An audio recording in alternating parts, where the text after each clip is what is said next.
Welcome to my channel, MicheleLynnAPN.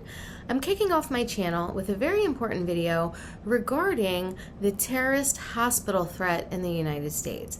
Now, this is going to sound like absolute insanity, but I assure you, the intelligence community is buzzing with this information. This is a must-see video for every hospital worker, healthcare professional, and hospital administration. Stay tuned for all the details.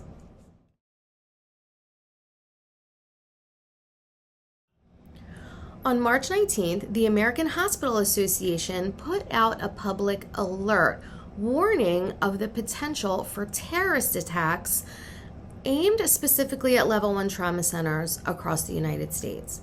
Now, they did not confirm or deny the credibility of this information, but they did urge all facilities to review their emergency preparedness plans and protocols regarding physical attacks and cybersecurity attacks. Additionally, they urged all facilities to strengthen their relationships with local and federal law enforcement agencies to ensure an expedited response in the event of an attack.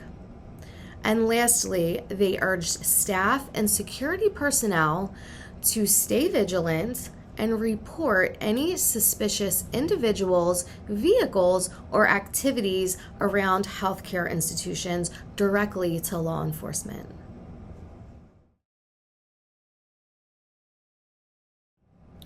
The American Hospital Association's warning was triggered by intelligence shared publicly on March 18th by American Kinetix, a firm specializing in intelligence, operational support, and elite tactical training, in collaboration with Command 11, another intelligence firm that has sources embedded in jihadist training camps throughout Afghanistan and Pakistan.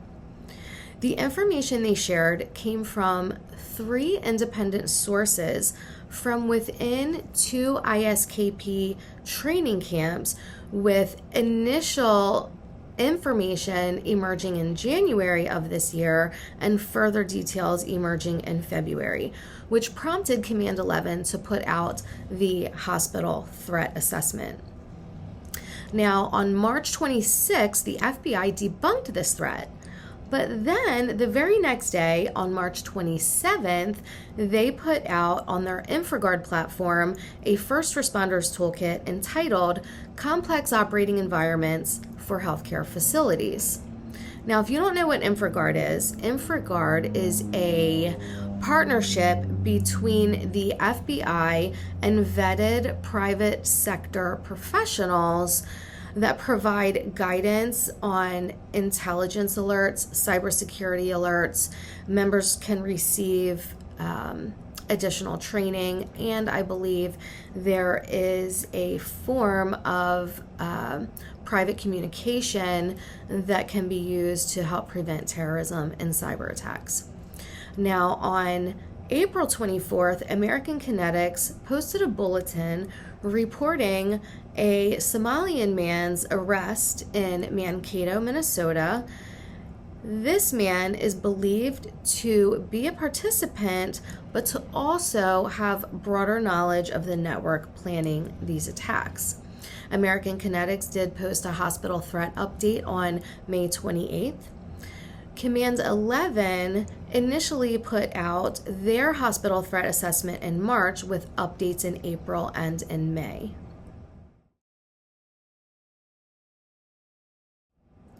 American Kinetix was founded in 2002 as a global intelligence, operational support, and tactical training firm that provides threat intelligence, elite training, and personnel to their clients in support of the global war on terror.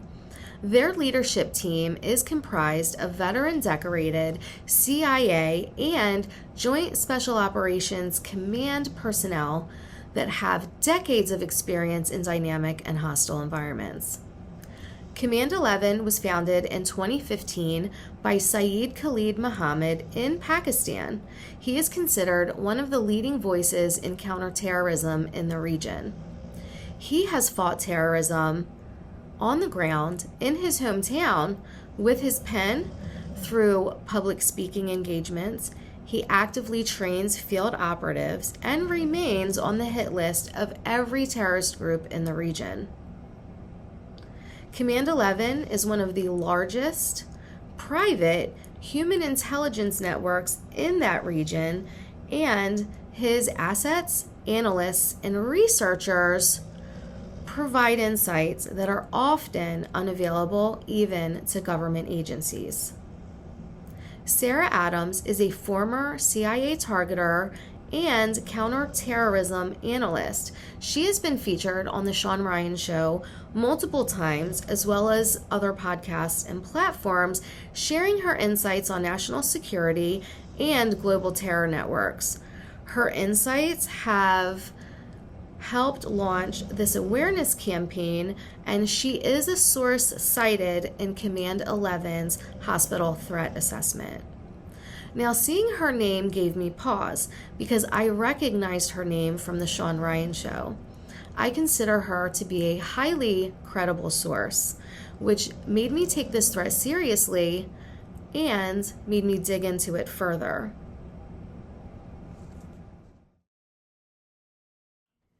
These intelligence agencies are extremely important because once the United States pulled out of Afghanistan, they turned off all communication with all of their assets within that country. Intelligence agencies, such as Command 11, that already had networks operating within the country, were able to recruit those assets and expand into the vacuum that the U.S. left behind. Now, it has been said that the U.S. depends on intelligence from the Taliban to get information about what's going on in Afghanistan. That is absolutely crazy. I would not believe a word that the Taliban says, and I think this is why these independent intelligence agencies and independent analysts are so important, because I believe their information could actually be more accurate than what the Taliban is providing the United States. Like, do you really think that they're providing accurate information to the United States?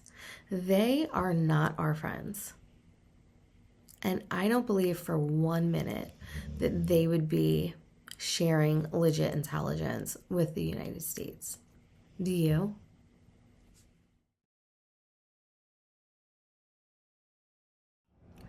According to the most recent threat assessments, the United States is potentially facing a multi-city, multi-phase terrorist operation orchestrated by Al-Qaeda, with the first phase being carried out by ISKP.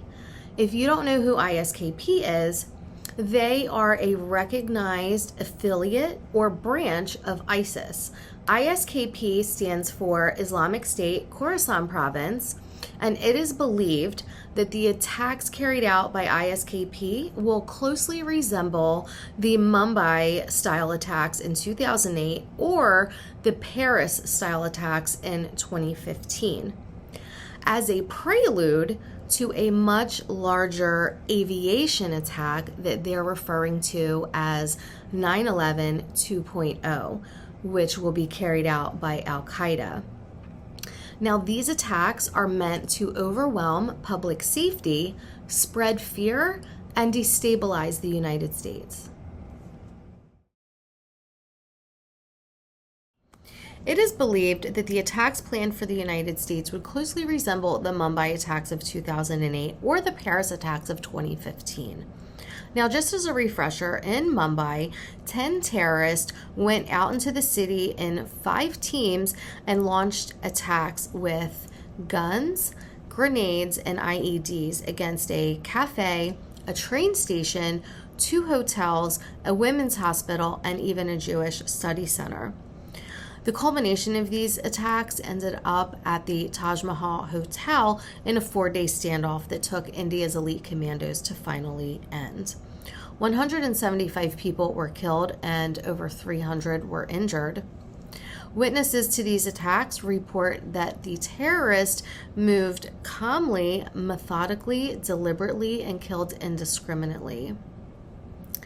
One attacker was captured, and when questioned, he reported the attacks took place in order to defend their faith against non-believers, kill non-believers, and also to spread worldwide terror.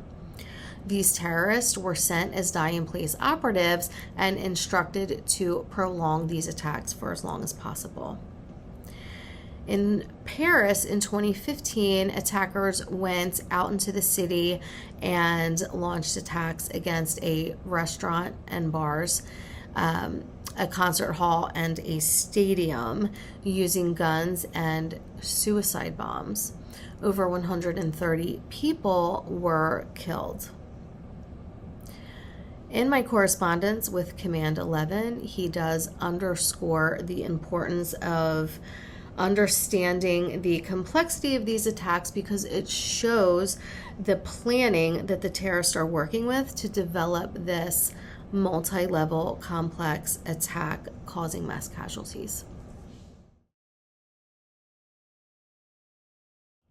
The first phase of attack will occur on mid-tier cities with populations ranging from 100,000 to 500,000 people, large enough to gain media attention, but small enough to be vulnerable and lack large FBI counterterrorism hubs, and they may also lack Tier 1 SWAT teams.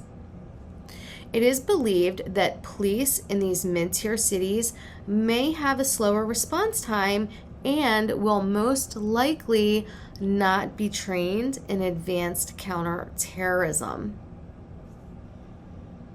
It is also believed that these mid-tier cities may lack significant surveillance, which would allow these terrorists to move around freely, going undetected, in order for them to be able to carry out these attacks, sustain a longer attack period, and be more successful in creating a mass casualty event.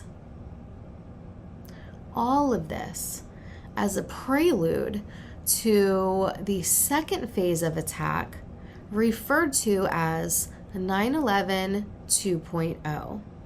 It has been said that the terrorists want this attack to be at least 3 times larger than the original 9/11. The timing of these attacks was believed to be either mid-morning or early evening in the weeks following Ramadan. Now, Ramadan ended on March 30th of this year. However, it is now speculated that these attack plans may have been postponed due to multiple factors.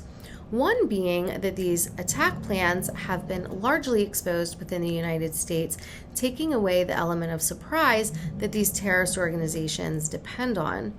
And 2, law enforcement, intelligence agencies, and hospital systems have been in communication to harden their targets and help prevent these attacks from happening. And 3, per reports from Command 11, these terrorist organizations have been feuding among themselves in Afghanistan, Pakistan, and India. More recently, Sarah Adams has reported that she believes if these attacks were to occur, they would occur in late 2025, October, November, or December, because the acting president of Syria is scheduled to travel to New York City in September.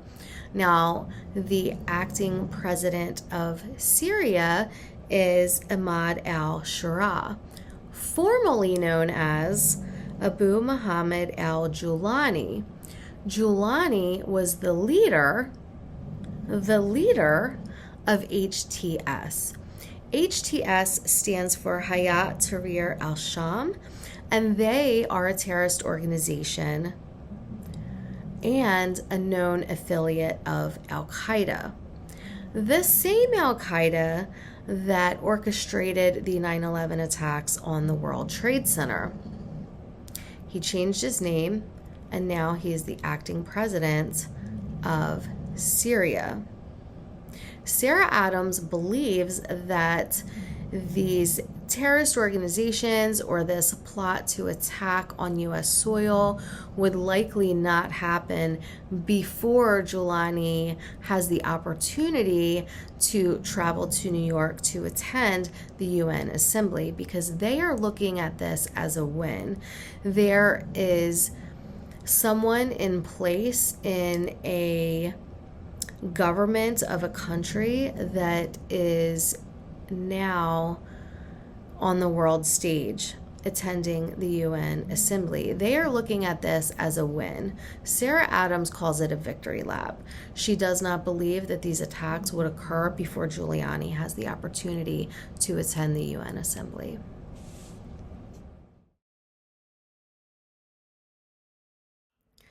According to intelligence, these terrorists are still within their pre-operational surveillance phase, which basically consists of a bunch of probing events. Now, probing events are bomb threats on airlines, hospitals, schools, places of worship. They can include cyber attacks and minor disruptions, such as suspicious packages being left somewhere requiring investigation by the bomb squad. Now, these probing events are done for two reasons. One, to surveil our emergency response and identify weaknesses or vulnerabilities within our system. And two, to cause false flag fatigue, kind of like the boy who cried wolf. So many false incidents come in that when a real one comes in, no one will believe it, which may slow their response to said incident. Now, intelligence agencies use escalation models to track the frequency of these probing events, because as an attack date nears, these probing events increase in frequency. So they can use the frequency of these events to help predict when an attack would likely occur. Now, as a result of Command 11's hospital threat assessment, hospital administrations within the United States have begun reporting suspicious events, suspicious individuals, and even security breaches to Command 11, which prompted him to create an incidents map of the United States. Now, this is an interactive map. I encourage you to check it out. I will put the link in the description box below. And I would see if there was an incident near you or maybe even in your hometown. Also, interestingly enough, the incidents map correlates with the known terrorist presence map of the United States, which I will throw up right here. And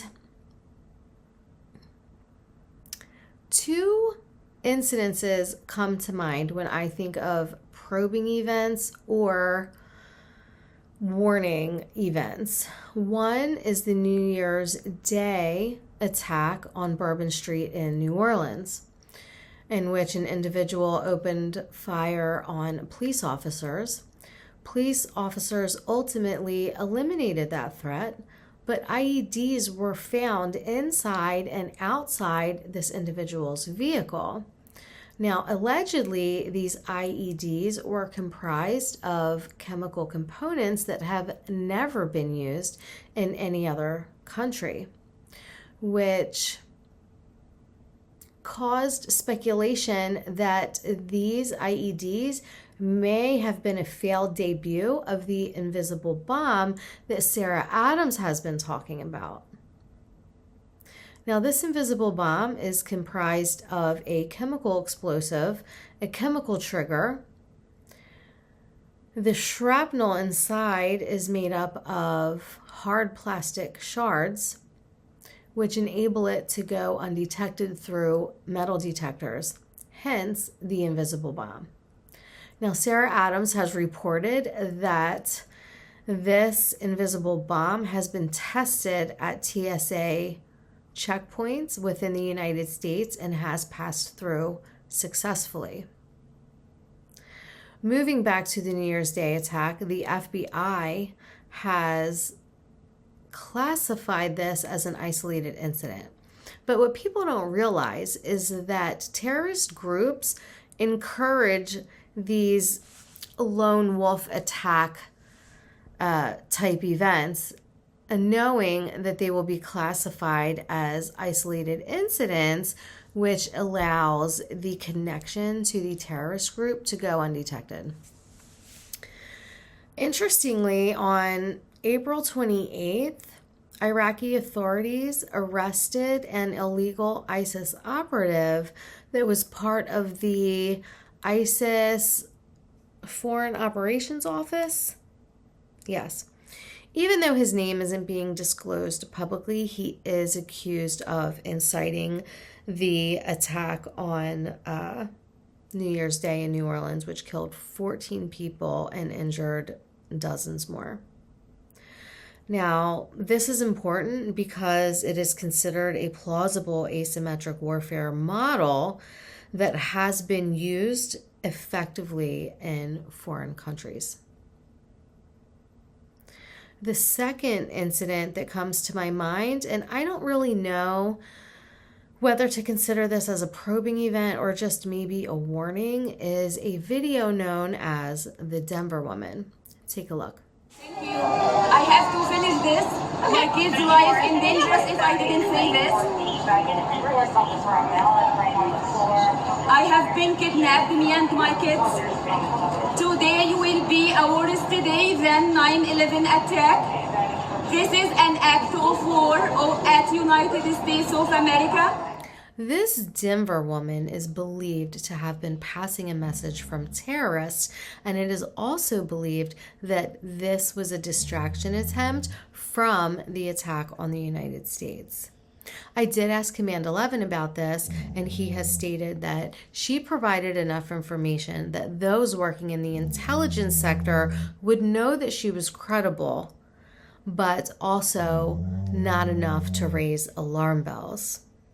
I would like to make one thing clear, that there are people in the United States that want to harm and kill Americans. Chatter in the terrorist training camps have reported that there are 30 to 50 sleeper cells within the United States, and they're training more every day to have backups for backups. It is clear that they are here and that these attackers are planning. They don't have to coordinate and travel here and then plan the attack. They have been here and they have been planning. The second point I would like to make is that their training has immensely evolved to something that resembles our military training and maybe even our special forces training. Sarah Adams has talked about this on the Sean Ryan Show. Take a look. You know, these guys, I remember, I think it was you that posted a video of an Al-Qaeda training camp, and it was almost like a display. It looked like a well-done YouTube video of skills. Is that common? Yeah, but that's a step down. So that was really good. That's Taliban. Those are the Taliban camps. So we can't get those kind of videos of the Al-Qaeda camps. As you can imagine, you can't even bring phones into the Al-Qaeda camps. So Al-Qaeda is even a level above those. I mean, I'm going to overlay that video for the audience to see just how sharp these guys are getting. I mean, that's really good. Well, when I saw that, it scared the shit out of me. Remember, their life is they train all the time. Yeah. So if that's all you're doing all day long, I mean, you're going to get really competent at it. And then they have different emotions behind it, too. And, different beliefs and the religion behind it, too, which makes you more devout. Command 11's hospital threat assessment has laid out a terrifying but detailed scenario broken down into 7 parts, which I will explain next. But keep in mind, the plan is for this to be carried out in multiple cities simultaneously across the United States.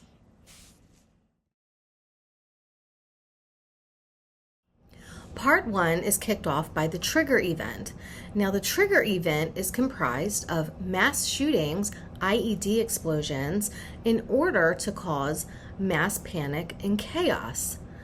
It is reported that ISKP is targeting restaurants, shopping malls, sporting arenas, concert arenas, transportation hubs, churches, or anywhere where there is a large gathering of people.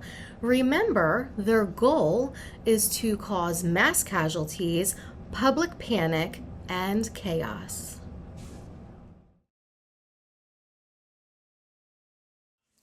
The second part of this attack is aimed at taking out our first responders, EMS, police, and firefighters, through multiple modalities, including having terrorists embedded in our EMS teams, using decoy ambulances and cop cars that are rigged with explosives set to detonate either at the trigger event or in ambulance bays at trauma centers, having active shooters on rooftops at the trigger event targeting first responders as they arrive, and also by having ground operatives in S-vests ready to detonate when first responders or crowds gather. There also may be drones that drop explosives, and there may be a biochemical weapons component as well. You have to remember that terrorist groups have taken over all of the biochemical labs in Afghanistan. It is believed that chemical agents such as sarin or anthrax may be transported through the same pipelines as fentanyl into the United States. Now, Sarah Adams and others in the intelligence community have reported they will look like us, which means they will dress up as EMS, firefighters, or police officers. Now, I thought this seemed far-fetched until I saw the reports that 19 NYPD police uniforms and 200 full sets of police car decals were stolen from the NYPD. Now, Command 11 underscores the importance of knowing that when a mass casualty event is planned, the target area is less important than the routes and staging areas that EMS and first responders will use. Because these routes and staging areas are target-rich environments for terrorists to launch attacks. The aim of this second part of the attack is to eliminate our first responders.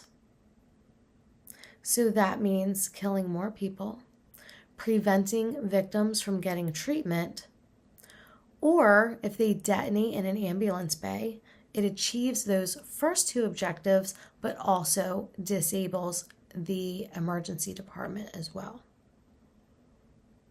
So this is a very dangerous, complex, multimodal scenario in asymmetric warfare that would be very challenging for our authorities and first responders to overcome.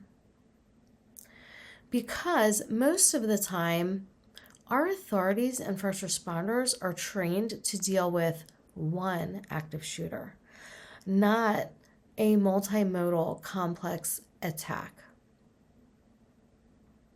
So this is what we need to be preparing for.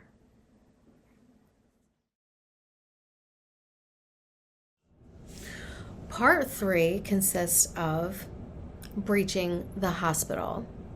So just to recap, Part 1, you have the trigger event that causes mass casualties. Part 2, EMS responds, yet they are attacked while trying to transport civilian victims to the hospital.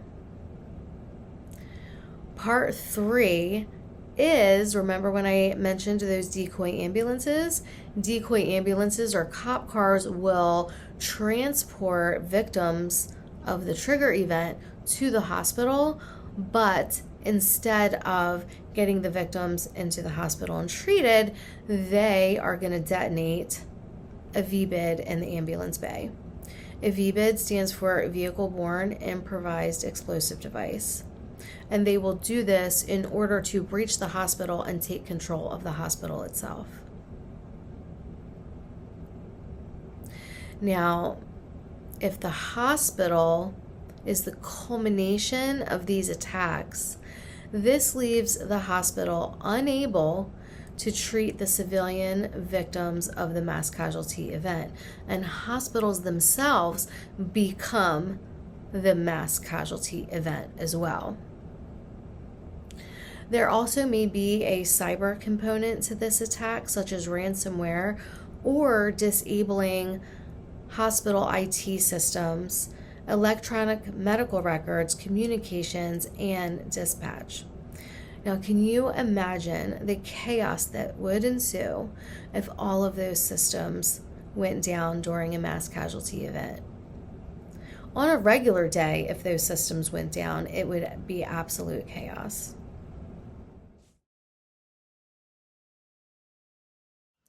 Part 4 consists of the armed assault on the trauma center. Once the VBIDs detonate, causing mass casualties and structural damage to the ER, hospital entrances, and maybe even parking structures, 1 to 2 terrorist teams, yes, teams, will move into the hospital to establish control, targeting patients, staff, and infrastructure such as power, ventilation, and oxygen systems. Intelligence has reported that terrorists may be directed to unleash a biochemical weapon within the ventilation systems, and they've also reported that there may be snipers on the roofs targeting people trying to escape.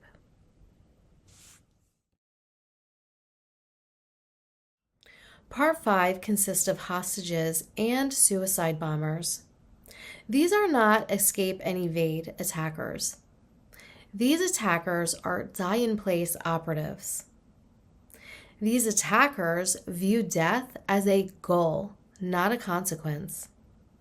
You cannot negotiate, de-escalate, or reason with this type of threat. According to intelligence, suicide bombers are expected to detonate within the hospital. The detonation will be designed for mass casualties and structural damage in hopes that the hospital collapses on itself, making evacuation and hostage retrieval more difficult for tactical teams. Detonations may not be cell tower based and may be on their own frequency as well. In addition to this, there may be gunfire based assaults against staff and patients, as well as hostage situations.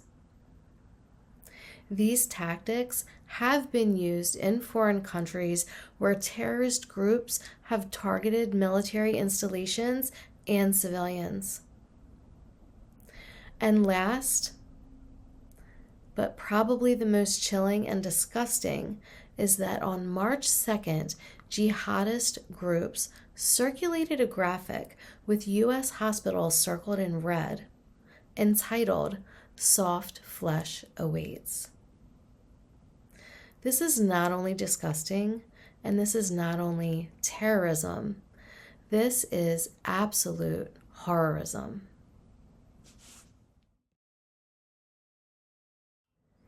In Part 6, the siege has ended. The terrorists are eliminated and hostages are rescued. Once the siege has ended, tactical teams will move in with medical response teams to rescue hostages. Hostages will return home with their families to work and be in the vicinity of their co-workers, all the while spreading the biological weapon that was deployed. In Part 7, hostages, their family members, and their co-workers, and anyone they've been in close contact with begin to show symptoms of the biochemical weapon that was deployed. At this point, there's no telling what the casualty count would be.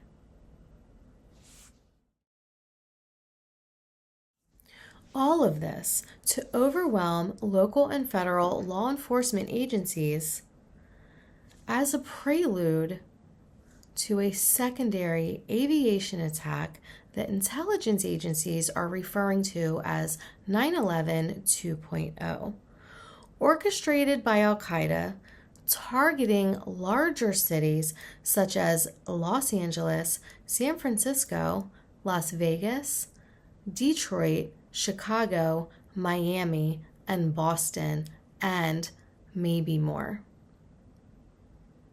They plan on using the invisible bomb on these airliners.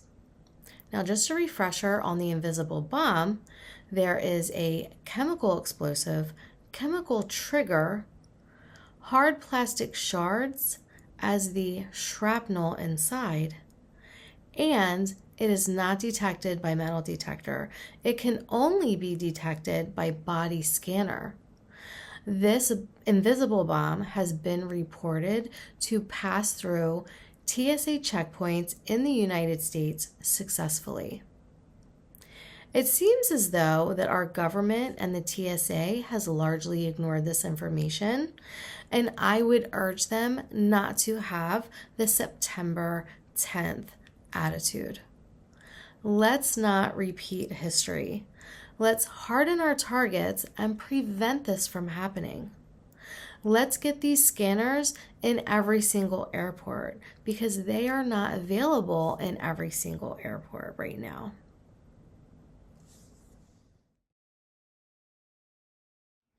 Command 11 outlines 3 objectives in the hospital threat assessment. One is to strengthen internal hospital security protocols by recommending comprehensive reviews of hospital security systems, reviewing surveillance footage to identify suspicious individuals or activities, restricting vehicular access to ERs, adopting bomb sniffing dogs, adopting a more comprehensive vetting process for employees, vendors, and contractors, performing ID checks to ensure that terrorists aren't gaining access to hospitals using false credentials, fake hospital IDs, and uniforms, securing vulnerable access points such as ER entrances, loading docks, parking structures, or underground spaces such as tunnels that security personnel may overlook, increasing security staffing, and performing drills with security and local law enforcement. Objective number 2 is to enhance national intelligence and law enforcement operations by proactively identifying ISKP operatives and surveilling and disrupting by performing raids on known radicalized centers. Command 11 also urges law enforcement to surveil nearby storage facilities to identify weapons caches and equipment. Objective number 3 is for advanced hospital awareness and emergency preparedness. Hospitals should be trained to identify terrorist activity and to minimize casualties and confusion should an attack occur. I urge you to read Command 11's hospital threat assessment yourself. So there's a few points I wanted to make that didn't seem to fit anywhere in my video, but they are nonetheless very important to note.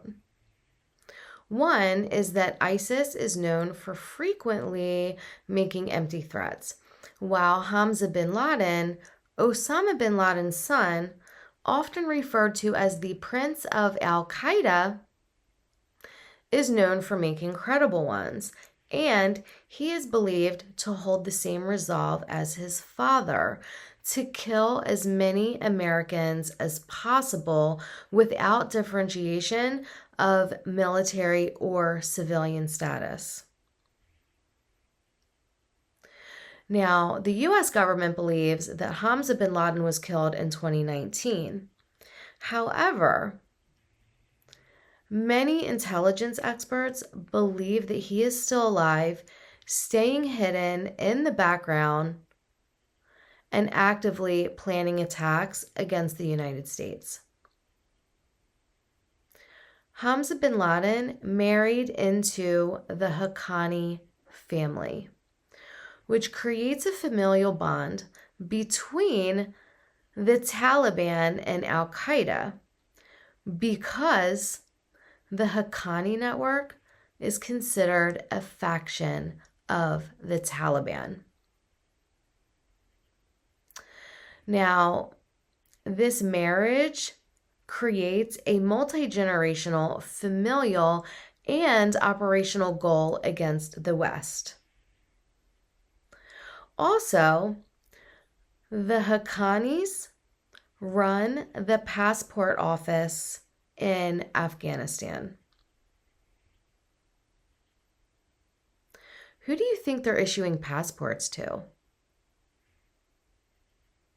Who is coming into our country through a legal means from Afghanistan with a passport office run by the Haqqani network, who is a designated foreign terrorist organization by the United States?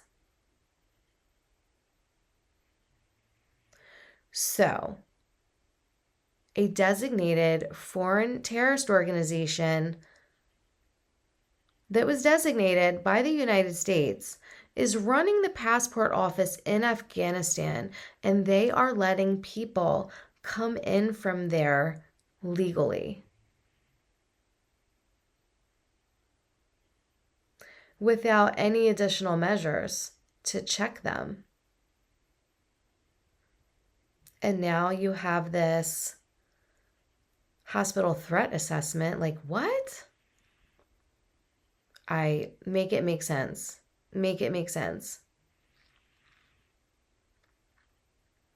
While the United States depends on intelligence from the Taliban, so the Haqqani network is a faction of the Taliban. The Haqqani network and Al-Qaeda are bonded by marriage.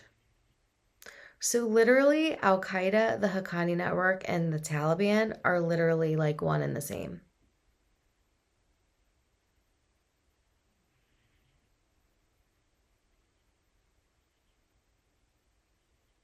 And make it make sense. Now tie this in with Syria, whose acting president was the leader of a known affiliate of Al-Qaeda. Now, in my research, it does say that the acting president of Syria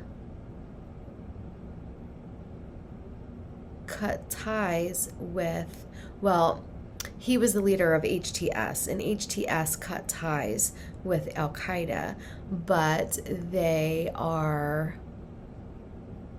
known to hold the same ideology as Al-Qaeda still. So everything is the same. They're just like, we're not related. This is crazy.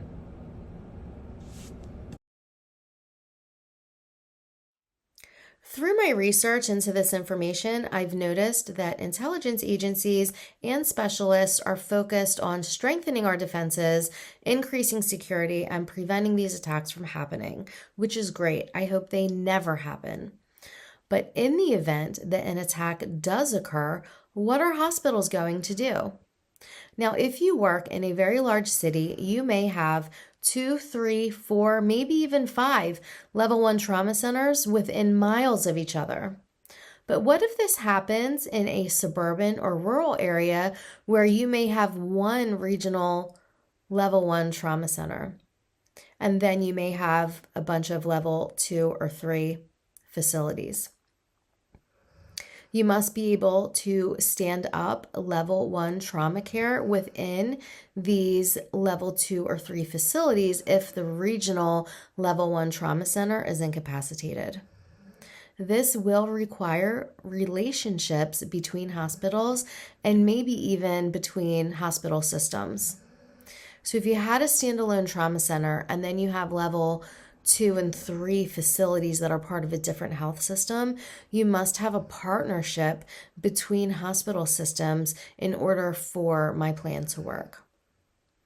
My plan has 4 simple steps. 1 is to redeploy level 1 trauma staff to designated level 2 or 3 facilities. Step 2 is to pair trauma staff with local staff. RN to RN, physician to physician, tech to tech. This will ensure that trauma care is expedited efficiently and quickly because the trauma staff will have the expertise to care for trauma patients and the local staff will have the expertise knowing the layout, supply chains, and quirks of their facility. Step 3 is to deploy staff where they are needed the most and where they will make the most impact. And step 4 is to prepare for the surge. Now, while prevention is key, we must be resilient and we must have plans in place to stand up level 1 trauma capabilities within level 2 or level 3 facilities in the event that an attack like this should occur. This plan is very simple. Redeploy trauma staff, pair them wisely, and place staff where they're needed the most.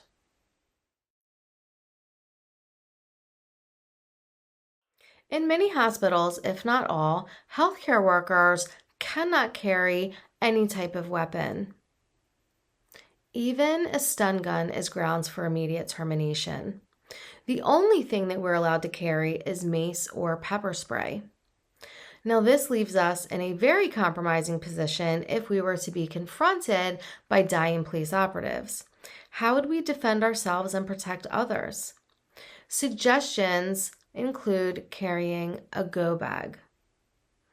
Now, if you plan to carry a go bag, make sure you check with your hospital's policies and security to make sure it is legal for you to have these items.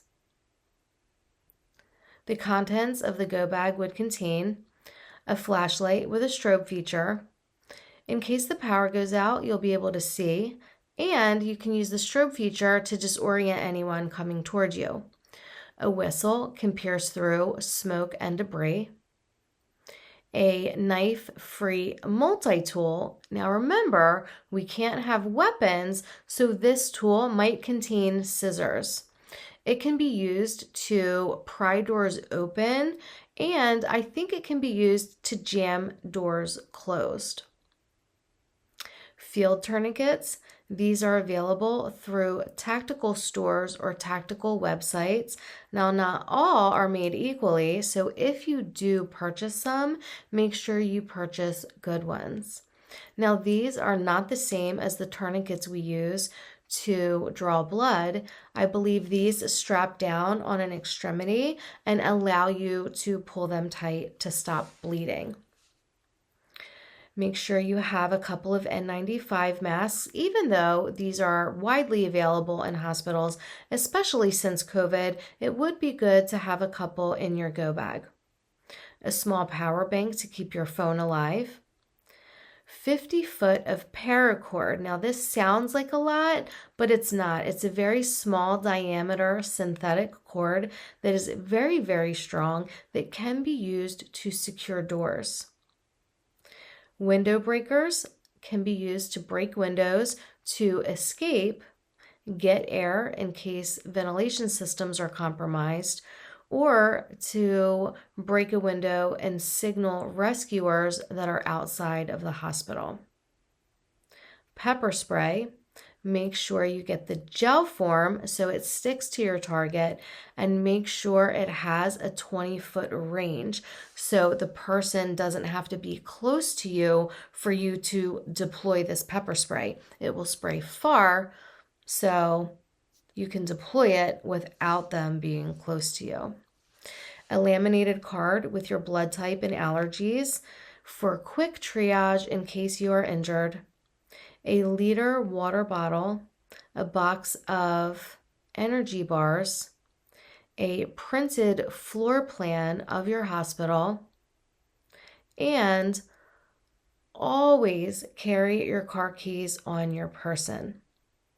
Flexicuffs, in the event you are able to disable an attacker, you'll be able to detain them. Now, if you are unable to escape, use the FBI's run, hide, and fight model. Barricade yourself in a room. Use the paracord to secure doors if you can. Turn off the sound to your devices. Stay hidden and stay quiet. If you do have to fight, fight like your life depends on it, because it most likely will. Use fire extinguishers, furniture, or anything that you can find to defend yourself. If you get outside and you believe there might be snipers on the roof, run in 5-second spurts. I've been told, I don't know how true this is, but I've been told that even the most expert snipers take 4 to 5 seconds to lock onto a target. So if you run in these small spurts, it prevents them from being able to lock onto you. Always have a plan to get home, know multiple routes home, and have an emergency plan for your family, a trusted person or people that will be available to pick your kids up or to take care of your animals until you can get home. Now, if you have any other suggestions, please share them in the comments down below so that we can all learn from them.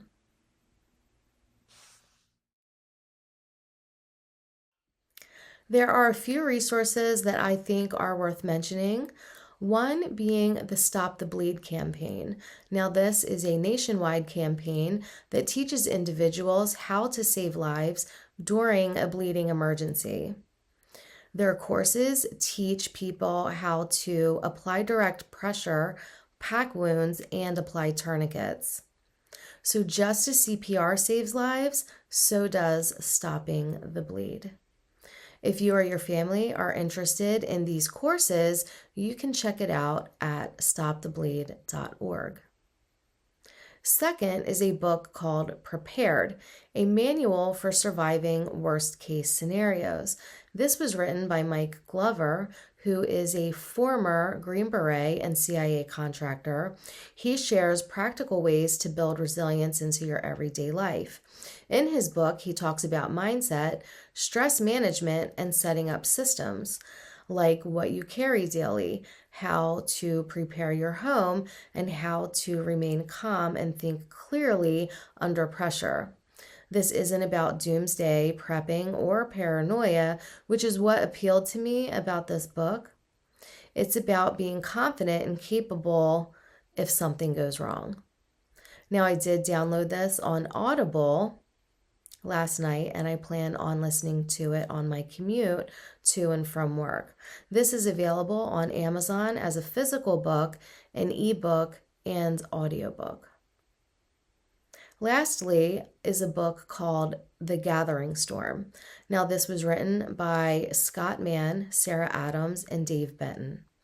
Scott Mann is a retired Green Beret Lieutenant Colonel, and he's the founder of Task Force Pineapple, which helped evacuate our Afghan allies after the U.S. withdrew from Afghanistan. Now, Sarah Adams, I've already mentioned, she is a former CIA targeter and analyst and counterterrorism expert. Dave Benton is a former CIA security officer, and he fought during the 2012 Benghazi attack. He is also a co-author of 13 Hours.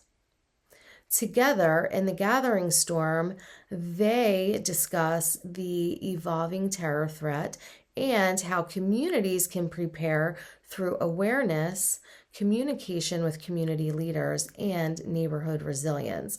So I thought this was a really unique perspective because it's a community-driven preparedness tool.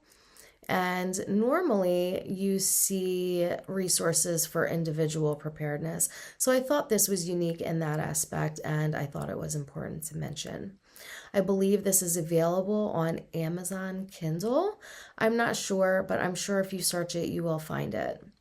So whether you are seeking life-saving skills, personal preparedness, or community resilience, I think these 3 resources kind of wrap all of those things up. If you're interested, I encourage you to check them out.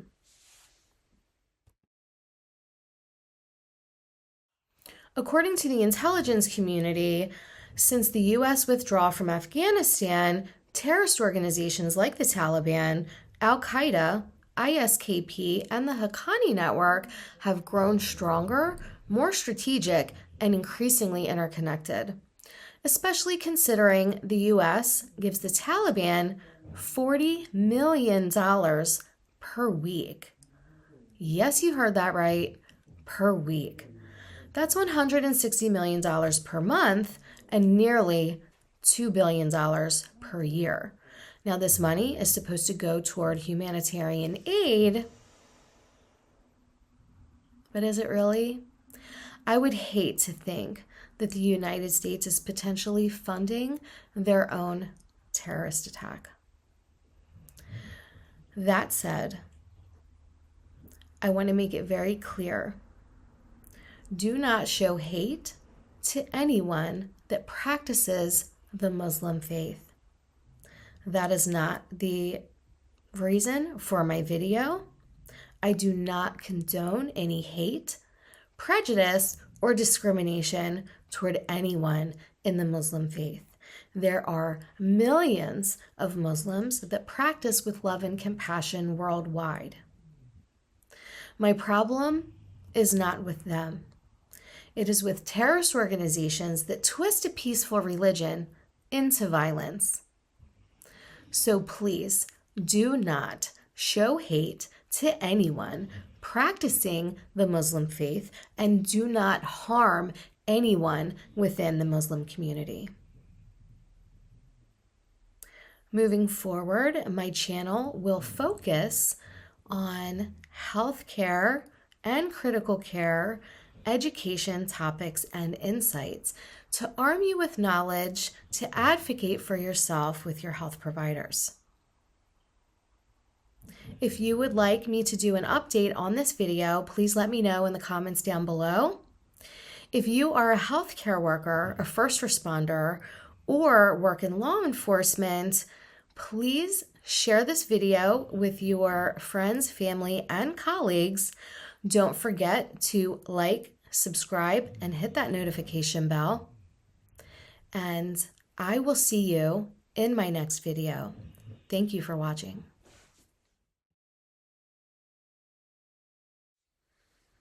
I would like to extend a special thank you to American Kinetix and Command 11 for their correspondence, insights, and support in helping me create this video. Your guidance and expertise have been invaluable, and I truly appreciate your time and the knowledge you shared. Thank you.